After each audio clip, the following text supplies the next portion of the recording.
20 lessons learned from making 2,000 B2B cold calls in just 20 days. An expert in your industry is just that. An entrepreneur knows how to sell. When it comes to running a business, there's a big difference between an expert in a particular industry and being an entrepreneur. Yes, an expert, you might develop great products or solutions. But without sales skills, your business will not survive, let alone thrive. Entrepreneurs know how to sell. This is what differentiates them. But as someone from the expert side of the aisle, I found my lack of skill in sale to be a painful lesson. I've tried to remedy this situation by reading books on sales and listening to podcasts on the subject. But those resources teach you only so much. At some point, you have to pick up the phone and dial.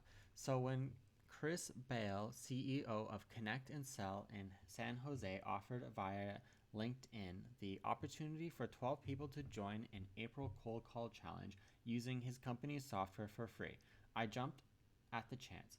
Bale claimed that the tool would help people do 150 cold calls per hour, and given the fact that I was doing only 5 a day, his offer seemed like a great opportunity. Many of my friends said I was crazy. They argued cold calling is dead and social selling is the way forward, but I need to push myself out of my comfort zone and start my journey from expert to entrepreneur. So I jumped in, and guess what? It was a great learning experience. Here's what I learned from making 2,000 calls in 20 days.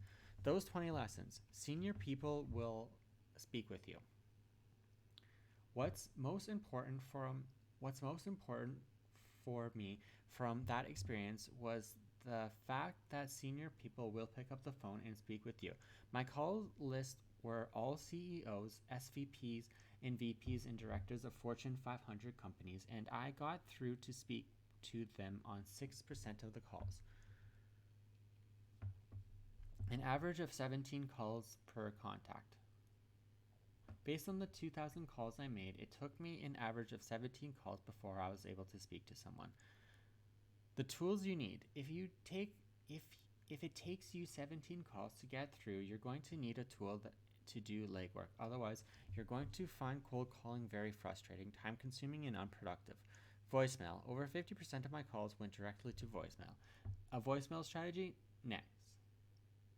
Don't bother with voicemail strategy, as less than 1% of people, in my experience, respond to voicemail.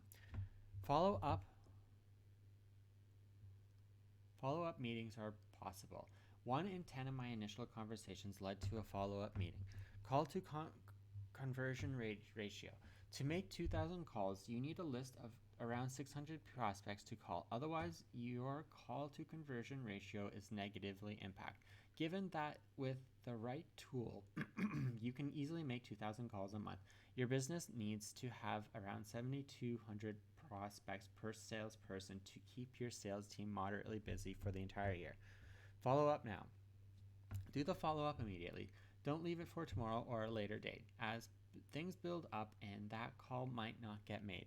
Chill. Try to stay relaxed. I found that the more relaxed I was, the more relaxed my prospects were. How good is your contact list? The quality of your contact list is everything. I would recommend that you spend as much time ensuring you have the right people on the list as you do calling. The reason, this action will significantly help you through the right people. Calling any number for the sake of hitting a call target is just a waste of an effort. Persist and persist and persist some more.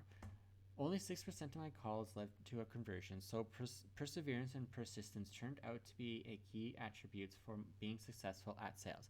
Time of the day isn't crucial. Time of the day, morning or afternoon, I found didn't really make a difference.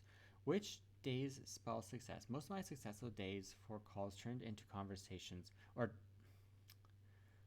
most of my successful day for calls to turn into conversions was a bank holiday, as most senior managers were in the office then, but not in meetings, and therefore available. Attitude is everything. De-emphasize email and texting. Picking up the phone with everyone, not just for cold calling. Yes, email, text, and messaging are easier and more convenient, but you will learn more from a call. I determined people will often be happy for People will often be happy to hear from you. Forget multitasking. Don't try to do multiple things when you're waiting to connect. That can cause you to make a mistake or even lose the connection. I appreciate that for people spending the whole day calling, that might not be an issue, but I was doing it for only 1 hour and had no excuse. Start easy. The great start builds great confidence. So start off by calling someone you're confident things will go well with. It's not personal. Cold calling can be tough and rejection a little brutal, but the more calls you make, the more resilient you become. You quickly realize that rejection isn't personal. Don't worry whether this is a good time. If you're not sure whether it's a good time to call, do it anyways, and you'll find out soon. If you can't sell, if you truly can't sell, then outsource as a task or hire someone who can do it for you. Why? Because the success of your business is at stake. Sales is an expertise you develop, and it's not easy. But for experts to succeed in business, sales is something we need to master. By applying the 20 lessons I described, you will definitely find the journey to becoming a successful entrepreneur easier and more satisfying.